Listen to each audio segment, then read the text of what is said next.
প্রেমে পড়ার কথা ছিল না, তবুও প্রেমে পড়িলাম। কাউকে মন দেওয়ার কথা ছিল না, তবুও একজনকে মন দিলাম। বোকা মন আমার আঘাত পেয়ে প্রশ্ন করিল, প্রেম তো করলি, এবার প্রেম থেকে কি শিক্ষা পেলি?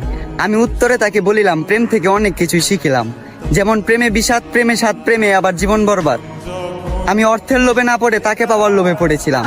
একুল ওকুল না দেখে আমি একটা বেঈমানকে ভালোবেসেছিলাম। তার কাছে চেয়েছিলাম একটু যত্ন, ভালোবাসা আর ছোট্ট একটা সংসার।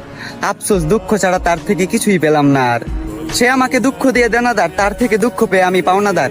আমি বিশ্বাস করি কাউকে দুঃখ দিয়ে কখনো নিজে সুখী হওয়া যায় না। কাউকে কাঁদালে নিজেকেও একদিন কাঁদতে হয়।